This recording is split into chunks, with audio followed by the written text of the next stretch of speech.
Good morning everyone. मुझे आशा है कि आप सब लोग स्वस्थ होंगे। आज हम लोग एक ऐसा टॉपिक पढ़ने वाले हैं जो कि मेडिवल इंडिया से संबंधित है और अकबर के जो शासनकाल था उसका एक बहुत महत्वपूर्ण हिस्सा था, एक बहुत इम्पॉर्टेंट पार्ट था।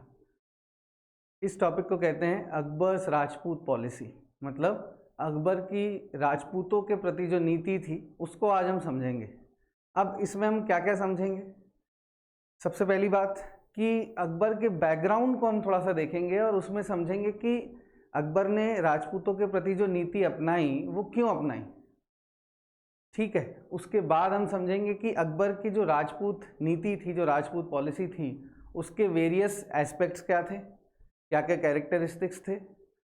और फिर हम ये समझेंगे कि कैसे अकबर का जो शासन काल था, जो कि ऑलमोस्ट 50 साल का था, उसमें किस तरीके से ये नीति में बदलाव आते गए। ठीक है, तो लेट अस स्टार्ट।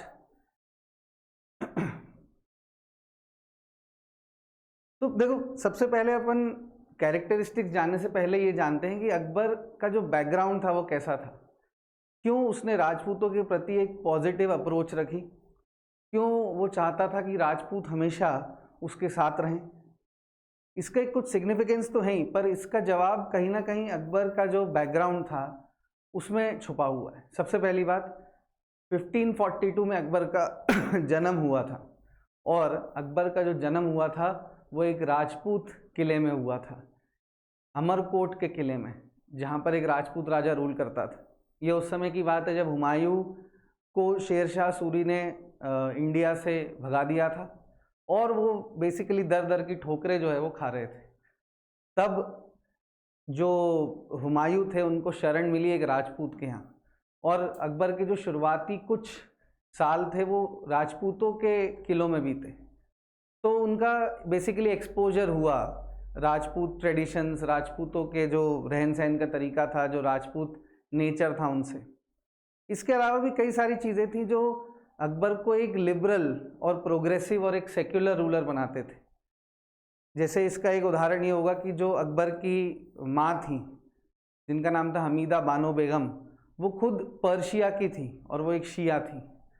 अकबर के जो शुरुआती, जब अकबर राजा बने तो वो छोटे थे, उनके जो केयर टेकर थे जिनका नाम था बैरम खान, वो खुद एक शिया थे।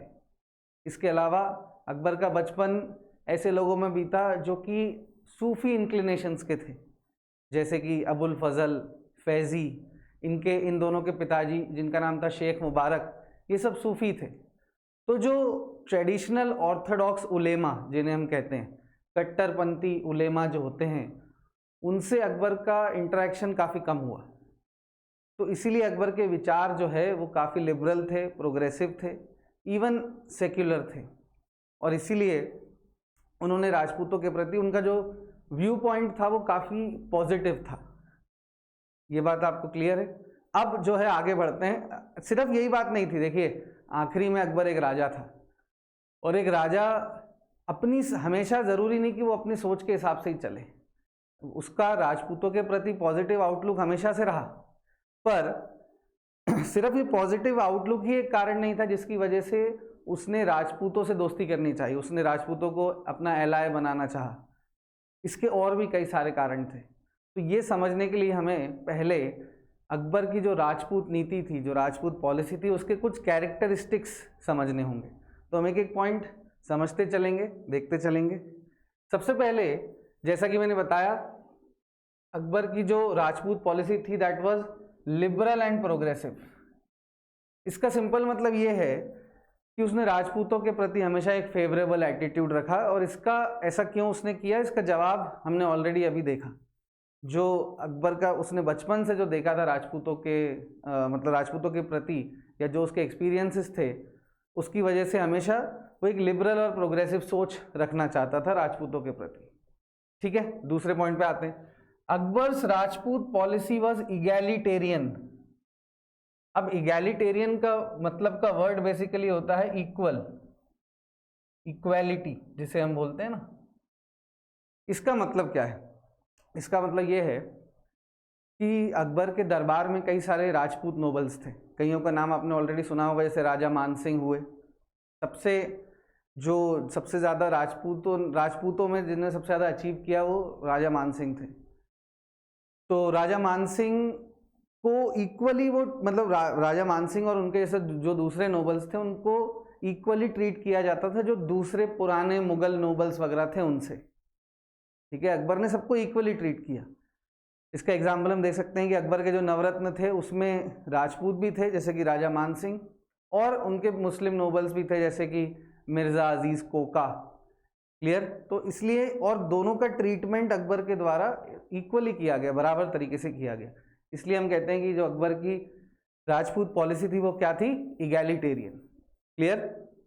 तीसरा, Akbar's Rajput policy was pragmatic in nature. अब प्रैग्मेटिक वर्ड का मतलब हम समझ सकते हैं समझदारी। उसकी राजपूत पॉलिसी सिर्फ इस पर बेस्ड नहीं थी कि उसको राजपूतों के प्रति बहुत लगाव था, उसके और भी कारण थे। उसका एक कारण था कि जो अकबर की कैपिटल थी, जो मुगलों की कैपिटल थी, दिल्ली कह लो या आगरा, ये बहुत नज़दीक थी राजपूताना से। तो राजपूताना का एक जियो पॉलिटिकल सिग्निफिकेंस था, मतलब जहाँ पर ये किंगडम्स थे जैसे कि मेवाड़, जैसे आज का उदयपुर का रीजन, मारवाड़, आज का जोधपुर का रीजन, ये स्ट्रेटेजिकली बहुत ऐसी जगहों पर थे। अगर इनसे दुश्मनी मोल लेता अकबर तो सीधी सी बात थी कि जो मुगलों की कैपिटल थी वो कभी भी सिक्योर रहती ही नहीं। हमेशा राजपूत आक्रमण का खतरा मुगल कैपिटल पर बना रहता। तो इसलिए एक समझदारी की बात भी थी कि अकबर जो है, और सिर्फ अकबर ही नहीं, आने वाले जो मुगल बादशाह हैं वो भी हमेशा राजपूतों से दोस्ती बनाकर रखें। क्लियर? तो इसलिए Akbar's Rajput policy was pragmatic in nature. आगे बढ़ते हैं। अब एक बड़ा इंटरेस्टिंग पॉइंट था, elements of carrot and stick were present in Akbar's Rajput policy. अब ये क्या होता है भाई, कैरेट एंड स्टिक? हिंदी में से अगर अपन बोले तो गाजर और डंडे की नीति। इसका बेसिक मतलब ये था कि अकबर हमेशा राजपूतों के प्रति एक पॉजिटिव एटीट्यूड रखता था, पर इसका मतलब ये नहीं था कि वो किसी भी राजपूत स्टेट को अपने बराबर का दर्जा देगा, बिल्कुल भी ऐसा नहीं था। वो राजपूतों को बेसिकली एक ऑफर देता था कि आप मुगलों के सामने सरेंडर कर दीजिए, बदले में आपको इज्जत दी जाएगी, आपको बड़े बड़े ओहदे दिए जाएंगे, पद दिए जाएंगे। काफ़ी नेगोशिएट करने की कोशिश करता था, पर अगर कोई राजपूत स्टेट इसको ना माने तो फिर अकबर उनके खिलाफ मिलिट्री एक्शन लिया करता था, उनके खिलाफ जंग किया करता था। तो इसको बोलते हैं policy of carrot and stick. पहले विनम्रता से व्यवहार, और जब विनम्रता से काम ना बने तो फिर जंग।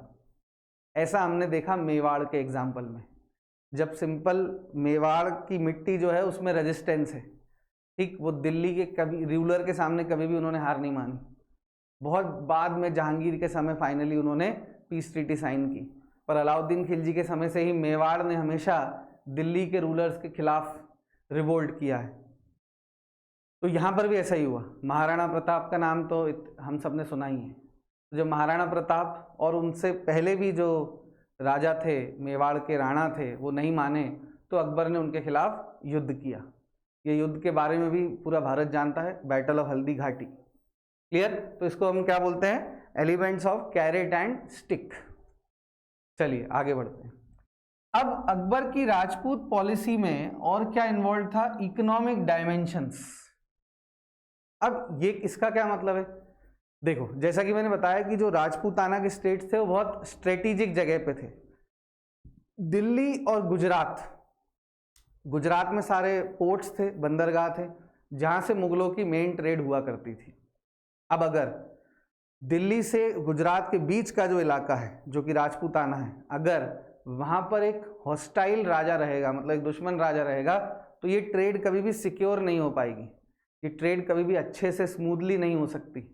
इसलिए भी अकबर के लिए ज़रूरी था कि वो राजपूतों को अपना दोस्त बना के रखे, जिससे कि जो ट्रेड है, मुगलों की ट्रेड जो ज़्यादातर गुजरात के बंदरगाहों से, पोर्ट से होती हैं, वो स्मूथली हो सके। नहीं तो हमेशा अकबर को यही डर लगा रहेगा कि जो पूरी ट्रेड है वो डिस्टर्ब ना हो, बार बार फिर अकबर को लड़ाई करनी पड़ेगी, इसका कोई लॉजिक ही नहीं बनता था।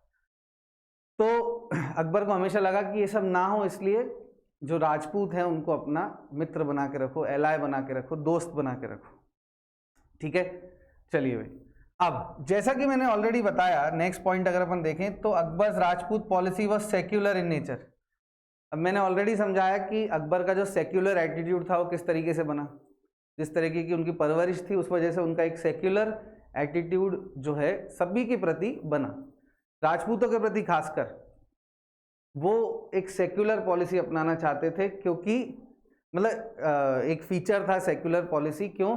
क्योंकि इसमें जो भी उन्होंने राजपूतों के लिए किया, ज़्यादा कभी अच्छा या इवन कभी बुरा भी, ऐसा नहीं कि हमेशा अच्छा ही हुआ।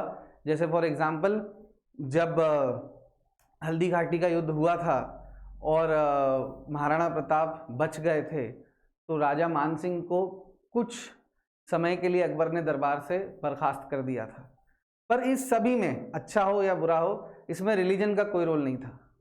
किसी को हिंदू या मुसलमान होने के चलते उन्होंने, मतलब अकबर ने जो है कभी डिस्क्रिमिनेट नहीं किया। तो ये एक अकबर की ओवरऑल पॉलिसी थी। आगे अपन देखेंगे जिसे बोलते थे सुलह कुल। क्या बोलते थे, मैं अपना लिख के आपको बता देता हूं।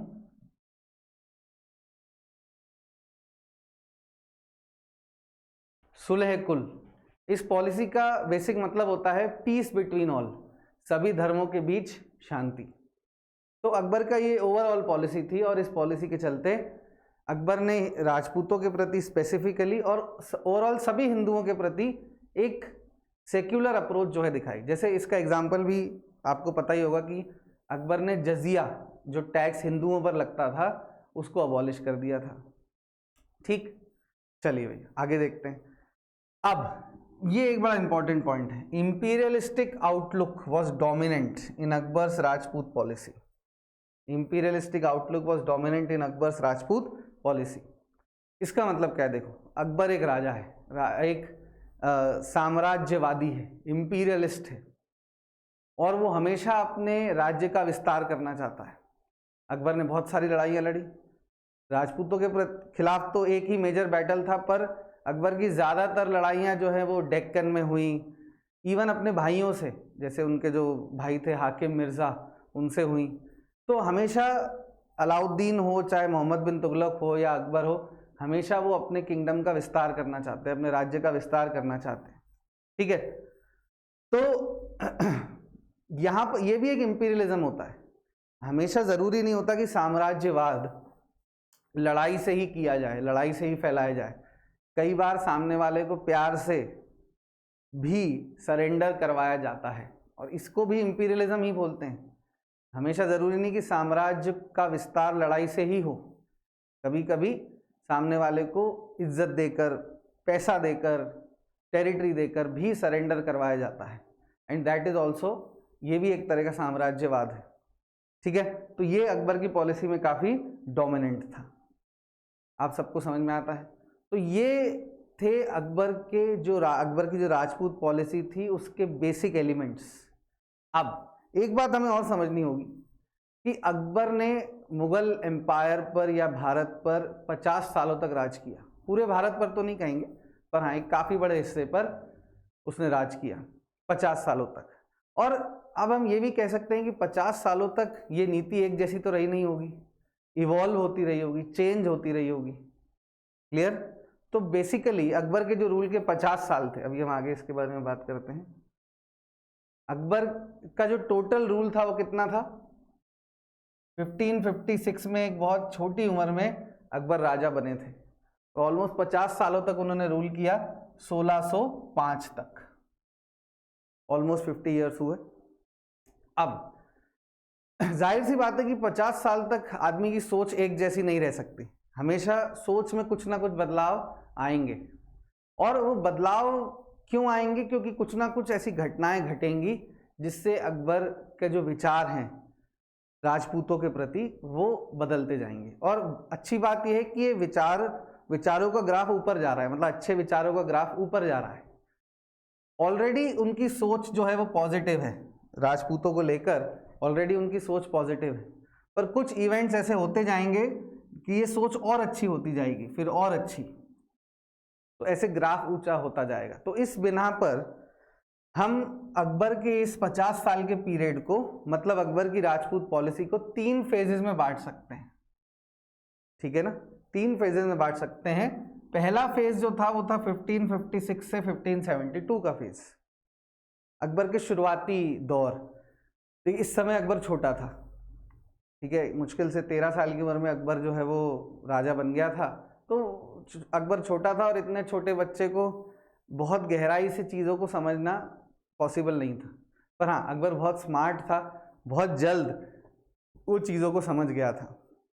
जो दूसरा फेज था वो था 1572 से 1578, मतलब ये शुरुआत के 6 साल मान लीजिए, ये दूसरे 6 साल मान लीजिए, और बाकी का था थर्ड फेज, सबसे बड़ा फेज 1578 से 1605।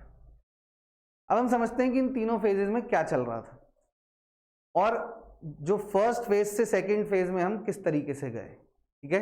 यहां तक I hope everything is clear, सबको सब कुछ समझ में आ रहा है। अब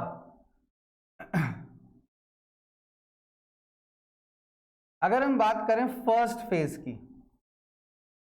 तो फर्स्ट फेज में मैं एक ब्रॉड समरी आपको बता देता हूं, फिर हम थोड़ा और डिटेल में इसको समझेंगे।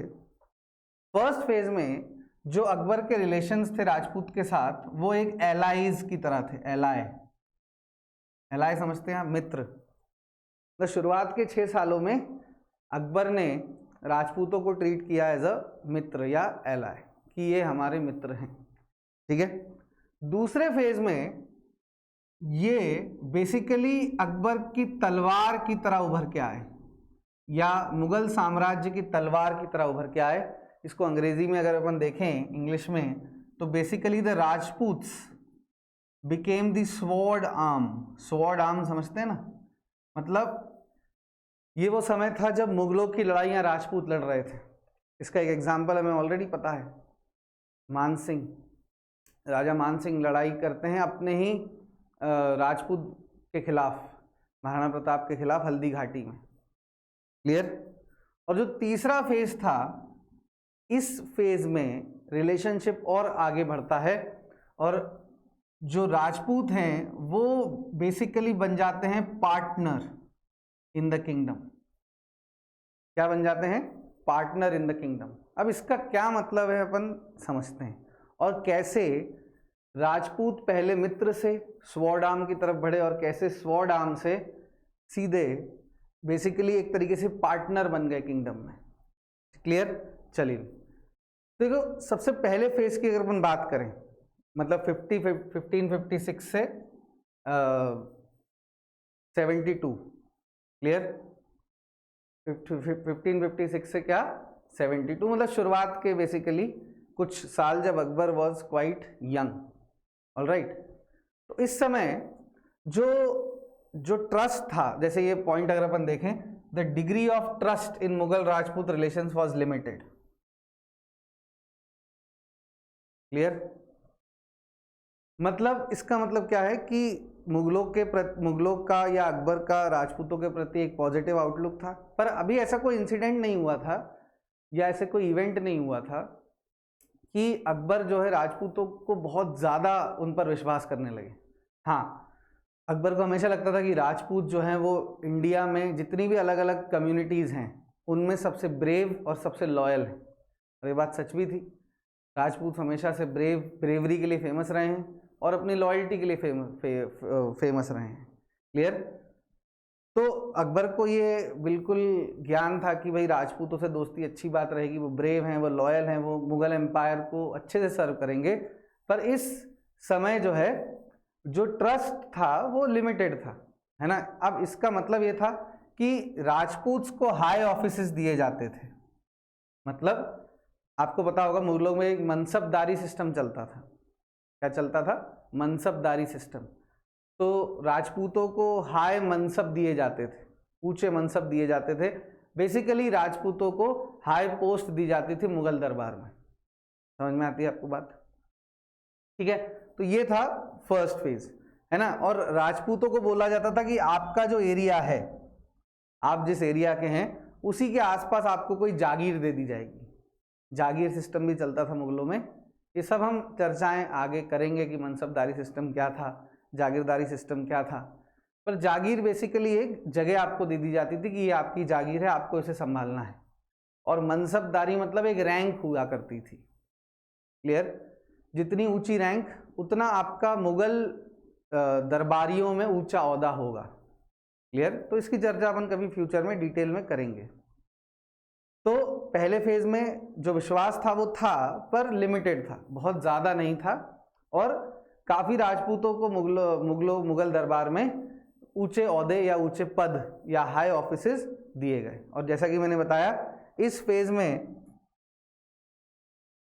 दे were treated as loyal allies, मतलब मित्र, लॉयल मित्रों की तरह इनको ट्रीट किया जाता था। ठीक है? अब अगली कहानी हुई 1572 से। इस साल कुछ ऐसा इवेंट हुआ, कहानियां हमें बताती हैं कि ऐसा इवेंट हुआ जिससे जो मुगलों का, मतलब स्पेसिफिकली अकबर का जो ट्रस्ट था राजपूतों के प्रति, वो बहुत ज़्यादा बढ़ गया। ठीक है? अब ये कहानी क्या है? देखो, ऐसा माना जाता है कि अकबर को ना जंगली हाथियों को टेम करने का बहुत शौक था। टेम मतलब समझते हो ना, जंगली हाथी को कंट्रोल करने का बहुत शौक था। और ये एक बहुत कॉमन प्रैक्टिस थी अकबर के समय की, पूरा लोग वो आते थे देखने कि भाई क्या हो रहा है। तो जंगली हाथियों को जो है बेसिकली उनको पालतू बनाने की प्रोसेस थी ये, और अकबर को इसको देखने में और इवन कभी कभी खुद ये सब करने में बड़ा मज़ा आता था। अकबर एक एडवेंचरस राजा था। ठीक है ना? तो एक दिन 1572 में आमेर के राजा भारमल ये करतब देखने आए थे। ये करतब देखने आए थे और कुछ राजपूत उनके साथ थे। तो ऐसा कहते हैं कि जब ये सब चल रहा था तो एकदम से अकबर जो है वो उस मैदान के अंदर गिर गए और एक जंगली हाथी उनकी तरफ भागा। और अगर समय पे राजा भारमल और उनके राजपूत अपनी जान की फिक्र ना करते हुए उस मैदान में नहीं कूदते और अकबर को वहाँ से नहीं खींचते, तो अकबर शायद कुचले जाते उस हाथी के द्वारा। तो ये जब इंसिडेंट हुआ तो अकबर का जो विचार थे राजपूतों के प्रति, जो रिस्पेक्ट थी वो ऑलरेडी थी, तो पर वो रिस्पेक्ट अब और ज़्यादा बढ़ गई थी। तो ये एक पर्सनल इंसिडेंट कहेंगे अपन इसे। देखो, राजशाही में, मोनार्कीज में हर चीज़ राजा के हिसाब से चलती है। राजा की कही हुई, सुनी हुई या कोई इंस्ट्रक्शन पर कोई सवाल नहीं उठा सकता। मतलब ऐसा नहीं कि नहीं उठा सकता, अगर राजा पावरफुल है तो फिर कोई कुछ नहीं कर सकता। इस समय तक अकबर अपने आप को एक पावरफुल राजा घोषित कर चुका था, प्रूव कर चुका था। तो अब जो है राजा चाह रहा है कि मुगल्स जो हैं वो राजपूतों को और ज़्यादा प्रिविलेजेस दें। तो यहाँ से शुरू होता है सेकेंड फेज। और जैसा कि मैंने बताया, इस सेकेंड फेज में जो राजपूत हैं वो मुगल बादशाह की तलवार बन के उभरे, जिसे हम क्या बोल रहे हैं, sword arm, sword arm of the Mughal empire. इसका मतलब सिंपल है कि अब राजपूतों के, मतलब जो मुगल हैं उनकी लड़ाई राजपूत लड़ेंगे। क्लियर है कि नाथ? ये अकबर का मास्टर स्ट्रोक कह लो भाई। एक भी ऐसी भी कहानी है कि अकबर एक बार बीरबल से चर्चा कर रहे थे कि भैया राजपूतों को क्या चाहिए बताओ बीरबल। तो उन्होंने कहा सर उनको दो चीज़ें चाहिए। पहला उनको चाहिए इज्जत।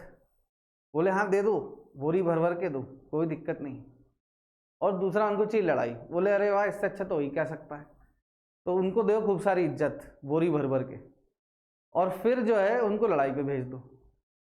तो हमारा भी काम डन और उनका भी काम डन। उनको लड़ाई चाहिए तो लड़ाई दो, इज्जत उनको हम देंगे ही। तो ये अकबर का एक मास्टर स्ट्रोक था कि अकबर तो आराम से बैठा है आगरा में, किताबें लिख रहा है, पेंटिंग देख रहा है, ठीक है कि नहीं, और राजपूत उसकी लड़ाई लड़ रहे हैं। क्यों?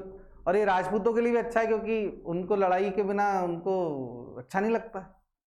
ज़्यादा समय अगर लड़ाई के बिना बीत जाए तो राजपूतों को जो है उनको बुखार आ जाता था। तो राजपूत जो है वो अब क्या है, लड़ाई कर रहे हैं। इसका सबसे अच्छा एग्जाम्पल तो हम ऑलरेडी बात कर ही चुके हैं। मतलब जो बैटल ऑफ हल्दी घाटी हुई थी, जहां पर महाराणा प्रताप के खिलाफ ही लड़े थे कौन, राजा मान सिंह। ठीक है? तो this was the second phase. Clear? जैसा कि मैंने कहा, sword arm of the Mughal empire. Clear? चलिए अब आते हैं थर्ड फेज पे, फाइनल फेज पे, जो कि शुरू हुई 1578 से और चली अकबर के मरने तक, 1605 तक। क्लियर? अब हुआ क्या था, देखो जैसा कि मैंने तुम्हें बैकग्राउंड में बताया था कि अकबर की जो परवरिश थी वो ऐसे लोगों के बीच हुई थी जो कि अलग अलग कल्चर से आते थे। उनकी मदर जो है वो पर्शिया की थी। इवन जो उनके पिताजी थे हुमायूं, वो 10 साल जो पर्शिया के शाह थे उनके राज्य में रह के आए थे 10 साल। हुमायूं को शरण 10 साल उन्होंने ही दी थी पर्शिया के राजा ने, जो कि शिया थे, मुगल सुन्नी हुआ करते थे। बैरम खान खुद शिया थे। तो काफ़ी ऐसे जैसे बोलते हैं ना मल्टी कल्चरल इन्वायरमेंट में अकबर की परवरिश हुई। फैज़ी, अबुल फजल, इनके पिताजी क्या नाम था उनका, शेख। ठीक, तो वो जो है सब क्या थे, सूफी इंक्लिनेशंस के थे, सूफी टाइप के लोग थे। तो अकबर की जो उलेमा के साथ रिलेशनशिप थी वो कभी भी बहुत अच्छी नहीं रही। उलेमा का मतलब आई होप आप जानते होंगे। देखिए हर धर्म में कुछ ट्रेडिशनल लोग होते हैं जिन्हें हम ऑर्थोडॉक्स बोलते हैं। हिंदुइज्म में हो, चाहे हिंदुइज्म में कह लो ब्राह्मण पुराने ज़माने के, इस्लाम में उलेमा, क्रिश्चियनिटी में जो हम बोलते हैं ये बिशप, फादर, ये सब कौन है, किसी भी धर्म के ऑर्थोडॉक्स लोग हैं ये। ठीक है, जैसे यहूदी धर्म में अपन इनको बोलते हैं रेबाय। क्लियर? तो इसी तरह उलेमा थे, और उलेमा के साथ बहुत अच्छे रिलेशन कभी नहीं रहे अकबर के, क्योंकि उलेमा चाहता है कि इस्लाम को स्प्रेड किया जाए और इवन ज़बरदस्ती भी करनी पड़े तो भी की जाए। पर अकबर ऐसा बिल्कुल नहीं चाहता था। अकबर ने ऐसी चीज़ें की थी जो उलेमा को पसंद नहीं थी, जैसे कि जजिया को अबॉलिश करने की बातें चल रही थी। राजपूतों को इतनी बड़ी बड़ी पोस्ट देना उलेमा को पसंद नहीं आ रहा था, हिंदुओं को कि बड़ी पोस्ट दी जा रही है। क्लियर? तो इस वजह से राजपूतों के उलेमा के साथ अकबर के रिलेशन जो है वो काफ़ी बिगड़ गए थे। और अब क्योंकि उलेमा के साथ अकबर के जो रिलेशन है वो बिगड़ गए हैं, तो उनको और ज़्यादा सपोर्ट चाहिए अब राजपूतों का। अब बेसिकली हुआ ये कि 1578 के बाद अकबर पूरी तरह ही डिपेंडेंट हो गए राजपूतों पर। पूरी तरह 100% तो नहीं कहेंगे, क्योंकि अकबर के कुछ बहुत लॉयल मुस्लिम नोबल्स भी थे, जैसे कि मिर्ज़ा अजीज़ कोका, है कि नहीं, और ये क्या नाम था इनका, खान जहान। क्लियर? तो ये सब भी थे, पर राजपूतों पर डिपेंडेंस जो है वो काफ़ी ज़्यादा और बढ़ गया था। क्लियर? बेसिकली अब जैसा कि मैंने बताया, जो राजपूत थे अब वो बन गए partner in the kingdoms. Partner, इसका मतलब बेसिकली क्या है कि अब राजपूतों को बहुत इंपॉर्टेंट जगहों का गवर्नर बनाया जा रहा है। ऐसी जगहें जो मुगल एम्पायर के सर्वाइवल के लिए बहुत ज़रूरी हैं, जैसे कि इंडिया का नॉर्थ वेस्ट हिस्सा, जैसे कि लाहौर, जैसे कि काबुल और कांदहार, अफगानिस्तान बेसिकली। क्लियर? जैसे राजा मानसिंह को बनाया गया था इंडस, जो मतलब बेसिकली अफगानिस्तान और पंजाब और अफगानिस्तान की जो बॉर्डर है वहाँ का गवर्नर। ठीक है ना? इवन बीरबल को भी वहाँ भेजा गया था, वहीं पर उनकी डेथ भी हुई थी राजा बीरबल की। क्लियर? और कई बार काबुल, जैसा कि मैंने बताया ना, काबुल, लाहौर, आगरा, अजमेर, ये सब मुगलों के लिए बहुत ज़रूरी शहर थे या बहुत ज़रूरी एरियाज़ थे, और इन एरियाज़ का गवर्नर बनाया जाना, सिंपल मतलब ये था कि now the Rajputs are partners in the kingdom. अब वो क्या हैं? पार्टनर हैं किंगडम में। आपको बात समझ में आती है? तो ये 3 फेजेस थे अकबर के राजपूत पॉलिसी के। पहली फेज में एक मित्रता बनी, अकबर रिस्पेक्ट करता था राजपूतों की। राजपूतों को भी देखो समझ में आया कि अकबर से पंगा लेना कोई बहुत समझदारी की बात नहीं होगी। ऐसा नहीं कि राजपूतों ने बिल्कुल बैठे ही थे सरेंडर करने के लिए अकबर के सामने, पर राजपूतों को समझ में आया। राजपूतों की एक सबसे बड़ी प्रॉब्लम रही कि आपस में यूनाइटेड नहीं रहे कभी। ये हमने पृथ्वीराज चौहान के समय से भी देखा है, जब मोहम्मद घोरी आया था तब भी आपस में लड़ाई कर रहे थे। तो राजपूतों को समझ में आया कि हम यूनाइटेड तो है नहीं, और यूनाइटेड नहीं होंगे तो अकेले हम कभी अकबर से लड़ नहीं पाएंगे, मुगलों से लड़ नहीं पाएंगे। इसमें समझदारी ये है कि आप इज्जत से ही सरेंडर कर दो, एटलीस्ट आपकी इंसल्ट तो कोई नहीं कर रहा। बल्कि आपको पैसा, बल्कि राजपूतों ने पैसा ही कमाया अकबर के साथ पार्टनरशिप करके, इज्जत कमाई, पैसा कमाया, लड़ाई करने का मौका मिला, अपने वीरता को दिखाने का मौका मिला। तो जिसे हम बोलते हैं ना विन विन सिचुएशन, अकबर के लिए भी विन विन सिचुएशन थी और राजपूतों के लिए भी। क्लियर? तो एक मित्रता हुई। सेकेंड फेज में फिर हमने देखा कि राजपूत लड़ाई लड़ रहे हैं मुगलों के बिहाफ पे, राजा मानसिंह का एग्जाम्पल देखा, और भी ऐसे एग्जाम्पल हैं। और आखिरी में राजपूत बन गए हैं पार्टनर्स इन द किंगडम, मतलब अब इम्पोर्टेंट जो शहर हैं, जो जगहें हैं, जो लोकेशंस हैं, वहाँ पर राजपूतों की पोस्टिंग की जा रही है। And this phase becomes what, अब वो बन गए हैं बेसिकली पार्टनर। क्लियर? अब बात यह है कि ये जो पॉलिसी अपनाई अकबर ने, इसका अफेक्ट क्या पड़ा, मतलब मुगल एम्पायर के ऊपर या राजपूतों के ऊपर या ओवरऑल जो भारत था या जो पूरा मुगल एम्पायर था उस पर क्या असर पड़ता है, तो वो अपन देखते हैं। काफ़ी ऑब्वियसली सबको बेनिफिट था इससे, मुझे नहीं लगता कि किसी को भी इस पार्टनरशिप से नुकसान हुआ होगा, मुगल और राजपूतों की। ठीक है, अब जैसा कि मैंने ऑलरेडी बताया था तुम्हें कि राजपूताना पर कंट्रोल कर लिया था अकबर ने जब सारे राजपूतों को एलाय बनाया। इससे गुजरात के जो ट्रेड रूट्स थे वो सेफ हो गए थे, ये मैंने बताई थी बात, ये कंपल्शन भी था। गुजरात के ट्रेड रूट्स जो थे वो क्या हो गए थे, एकदम सेफ। तो इससे इकोनॉमिकली बहुत फायदा हुआ क्योंकि ट्रेड स्मूथली हो रही थी, किसी ट्रेडर को डर नहीं था कि मैं अगर राजपूत टेरिटरी से जाऊंगा तो कोई राजपूत सेना जो है मुझे किडनैप कर लेगी या मेरा सामान लूट लेगी।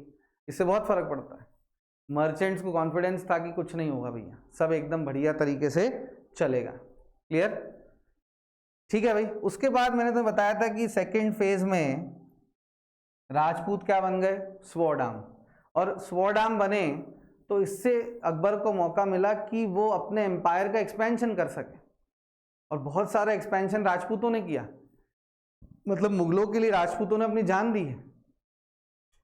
बैटल ऑफ हल्दी घाटी में मुगल सैनिक कम थे और मानसिंह के राजपूत सैनिक ज्यादा। समझ में आती है आपको बात? तो मिलिट्री कैंपेन्स में मानसिंह, भगवान दास, इन सब ने पार्टिसिपेट किया और मुगल एम्पायर का एक्सपेंशन किया। दूसरी बात ये आती है कि जो अकबर ने 50 साल रूल किया वो ऐसा तो नहीं कहेंगे कि पूरी तरीके से शांतिपूर्ण था, पर काफ़ी स्टेबल पीरियड था। ना ही कोई फॉरेन इन्वेजन हुई, किसी की ताकत नहीं थी उस समय कि मुगल एम्पायर को इन्वेड कर दे, ना ही कोई फैमाइन आया, ना ही कोई छोटी मोटी लड़ाइयाँ चलती रहीं। देखो अकबर ने बहुत लोगों से लड़ाइयाँ लड़ी, डेक्कन में लड़ाई की, अपने भाइयों से लड़ाई करनी पड़ी उसे, पर ओवरऑल जिसे अपन बोलते हैं ना, कंपेयर टू अदर रूलर्स जैसे मोहम्मद बिन तुगलक या अलाउद्दीन खिलजी, अगर हम उनसे कंपेयर करें तो काफ़ी हद तक एक शांति का समय था। और इस शांति में काफ़ी बड़ा रोल था अकबर की इस राजपूत पॉलिसी का। देखिए सीधी सी बात है, अगर अकबर राजपूतों से पंगे लेता तो हो सकता है जीत जाता, पर शांति तो कभी नहीं रहती, पूरा एरिया हमेशा डिस्टर्ब रहता। तो बेसिकली ये पार्टनरशिप जो हुई अकबर और राजपूतों के बीच, this allowed Akbar to rule for 50 years. 50 सालों का जो शांति, कंपैरेटिवली शांति का पीरियड था, उसमें इस पॉलिसी का काफ़ी बड़ा हाथ था। क्लियर? जहाँ भी मतलब बेसिकली देखो, सपोज मुगल एम्पायर के खिलाफ किसी ने रेबेलियन कर दिया, वहाँ उस जगह का जो गवर्नर है वो राजपूत है, उसके सैनिक भी ज़्यादातर राजपूत हैं, उसने वो रेबेलियन सप्रेस कर दिया। एम्पायर किसका स्टेबल हो रहा है? मुगलों का। लड़ाई कौन कर रहा है? राजपूत। जान अगर जा रही है तो किसकी जा रही है? राजपूतों की। क्लियर? आपको समझ में आती कि नहीं बात? अच्छा, अब हर राजा के ऊपर ना काफ़ी प्रेशर होता है, और प्रेशर कई जगहों से आता है, कोई कुछ कह रहा है, कोई कुछ कह रहा है। हमेशा एक ऑर्थोडॉक्स एलिमेंट होता है, ऑर्थोडॉक्स उलेमा भी होते हैं, मतलब जैसे मौलाना, मौलवी, ये सब, और एक ऑर्थोडॉक्स नोबिलिटी भी होती है। नोबिलिटी आप समझते हो ना, दरबारी। तो अगर सपोज राजा के 100 दरबारी हैं और 100 के 100 ऑर्थोडॉक्स हैं फॉर एग्जांपल, तो राजा के पास कोई ऑप्शन ही नहीं है उनकी बात मानने के अलावा, क्योंकि राजा को भी दरबारी जरूरी हैं, दरबारियों को राजा जरूरी है। दोनों चाहते हैं कि एक दूसरे के कंट्रोल में ना आए। राजा हमेशा चाहता है कि वो दरबारियों को कंट्रोल करे, और दरबारी हमेशा चाहते हैं या नोबिलिटी हमेशा चाहती है कि वो राजा को कंट्रोल करें। पर अकबर के पास एक ऑल्टरनेटिव था, क्योंकि उसके पास इतनी बड़ी राजपूत नोबिलिटी थी, तो वो जो ऑर्थोडॉक्स लोग थे उनके, जैसे उलेमा हो गए या फिर जो नोबल्स हो गए, उनको काउंटर करने के लिए राजपूतों का इस्तेमाल किया गया कि अच्छा तुम नहीं कर रहे, हमारे पास राजपूत हैं, वो हमारी बात मानते हैं, तुम नहीं मानोगे, हम राजपूतों का सपोर्ट लेंगे। तो ये भी एक बड़ा इंपॉर्टेंट फैक्टर था अकबर की जो लॉन्ग रेंज थी उसमें। फाइनली देखो दो चीजें और, ये तो पॉलिटिक्स से संबंध हो गया, जितने भी फैक्टर्स हमने देखे अभी तक अकबर की राजपूत पॉलिसी के अफेक्ट के, वो पॉलिटिक्स से संबंध रखते हैं। पर इसके कुछ रिलीजियस एलिमेंट भी थे। मैंने तुम्हें बताया था कि अकबर जो है, जब अपन अकबर की रिलीजियस पॉलिसी पढ़ेंगे तो मैं तुम्हें बताऊंगा कि अकबर की जो ओवरऑल पॉलिसी थी उसे बोलते थे सुलह कुल। ऑलरेडी मैंने तुम्हें ये बात अभी बताई। सुलह कुल का जो बेसिक मतलब होता है वो होता है सभी धर्मों के बीच शांति, मतलब पीस बिटवीन ऑल। अकबर चाहता था कि जितने भी लोग भारत में रहते हैं, चाहे वो मुसलमान हो, हिंदू हो, क्रिश्चियन हो, जैन हो, बुद्धिस्ट हो, सिख हो, वो सब के सब शांति से आपस में रहें, बीच में उनके कोई तनाव ना हो। इस पॉलिसी को बोलते थे सुलह कुल। और राजपूतों की जो पॉलिसी थी उसके मल्टी डायमेंशनल एस्पेक्ट थे। एक एस्पेक्ट तो हमने देखा पॉलिटिकल, पर एक रिलीजियस एस्पेक्ट भी था। अकबर राजपूतों के प्रति अच्छा वो दिखाकर, एटीट्यूड दिखाकर, ओवरऑल जो हिंदू पॉपुलेशन थी उसको अपने कॉन्फिडेंस में लेना चाहता था। वो चाहता था कि राजपूत, जैसे लोगों को पता लगेगा कि भाई राजपूत जो है वो पार्टनर्स है किंगडम में, राजपूत हिंदू हैं, तो हिंदू लोगों का कॉन्फिडेंस अकबर पे बढ़ेगा। मुगल एम्पायर की एक स्ट्रॉन्ग सोशल बेस तैयार होगी। एक स्ट्रॉन्ग सोशल बेस जरूरी होती है राजा के लिए। तुम कहोगे सर क्या जरूरत है, राजा को कौन सा लोगों की वोट चाहिए, पर ऐसा नहीं होता। भले ही किसी राजा को लोगों का वोट नहीं चाहिए, पर उसको लोगों का लगाव चाहिए। मतलब राजा के अच्छे बुरे से लोग प्रभावित हों, ये हर राजा चाहता है। पर हर राजा ऐसा नहीं कर पाया था। ऐसा नहीं कि कोई महान राजा नहीं आया। अलाउद्दीन खिलजी, भले ही उसमें कई सारे बुरे एस्पेक्ट्स थे, पर वो एक महान राजा की कैटेगरी में आता है क्योंकि उसने ऐसी चीज़ें की, पर वो कभी भी हिंदुओं का कॉन्फिडेंस नहीं जीत पाया। भले ही उसने कोई एंटी हिंदू चीज़ स्पेसिफिकली ऐसी नहीं की, पर फिर भी वो कॉन्फिडेंस कभी नहीं जीत पाया, क्योंकि उसने ऐसा अलग से कुछ नहीं किया जिससे वो हिंदुओं का कॉन्फिडेंस जीत सके, पर अकबर ने किया। और राजपूतों के प्रति जो उसका पॉजिटिव एटीट्यूड था, दिस वॉज समथिंग जो कि उसकी ओवरऑल जो पॉलिसी थी सुलह कुल, उसका हिस्सा था। क्लियर। और आखिरी चीज, एक बहुत इंपॉर्टेंट पॉइंट होता है, ये एमपीपीएससी के सिलेबस में अलग से मेंशन्ड भी है, इसको बोलते हैं कंपोजिट कल्चर। इस पॉइंट को आप पूरा पढ़ें। Akbar's Rajput policy also contributed to the emergence of a composite culture. अब कंपोजिट कल्चर का मतलब क्या है? कंपोजिट कल्चर का मतलब सिंपल है, दो अलग अलग कल्चर्स के जो एलिमेंट्स हैं उनका मिक्स होना। क्लियर। इंडिया से अच्छा एग्जाम्पल इसका है ही नहीं। इंडिया में कितने अलग अलग कल्चर्स पैदा हुए, डिक्लाइन हुए, दूसरे कल्चर्स आए बाहर से, ये हम एंशिएंट टाइम से देख सकते हैं। हड़प्पन सिविलाइजेशन, आर्यन इन्वेजन, और फिर उन दोनों के कुछ एलिमेंट मिक्स हो गए। आज अगर हम देखें, जो हम हिंदू धर्म फॉलो करते हैं, अगर हम हिंदू धर्म की बात एग्जाम्पल लें, तो आज का जो हिंदू धर्म है ना, वो कई चीज़ों का मिक्सचर है। We have elements of Harappan civilisation, जो सिंधु घाटी सभ्यता थी उसके कुछ एलिमेंट्स हैं, कुछ एलिमेंट्स हैं आर्यन सिविलाइजेशन के, कुछ एलिमेंट्स हैं भक्ति मूवमेंट के, तो सब कुछ एक मिक्सचर है। कुछ एलिमेंट्स इवन पर्शियन कल्चर के भी हैं, तो इसको क्या बोलते हैं? Composite culture. और अकबर की राजपूत पॉलिसी से इंडिया में एक कंपोजिट कल्चर का इमरजेंस हुआ। इसके दो बड़े इंटरेस्टिंग एग्जाम्पल हैं। अकबर के समय दो चीज़ें हुआ करती थी जो कि ओरिजिनली मुगल्स नहीं करते थे। एक को बोलते थे झरोका दर्शन। झरोका दर्शन बेसिकली एक प्रैक्टिस थी जो कि अकबर के समय से शुरू हुई कि हर दिन सुबह कुछ भी काम करने से पहले अकबर जो है अपनी बालकनी में आएगा और नीचे लोग खड़े होंगे और नीचे वो लोगों को ऐसे वेव करेगा और लोग उसको देख के खुश हो जाएंगे। शाहरुख खान टाइप, जैसे वो अपनी गैलरी से वेव करता है ना उसके फैंस को, उस तरीके से। इसका मतलब यह है कि राजा एकदम फिट एंड फाइन है, एकदम बढ़िया है, और राजा के फिट एंड फाइन होने से क्या हुआ है कि पूरा पूरा जो साम्राज्य है वो भी एकदम स्मूथ है, बढ़िया है। क्लियर। दूसरी एक प्रैक्टिस थी, इसे बोलते थे तुलादान। क्या बोलते थे? तुलादान।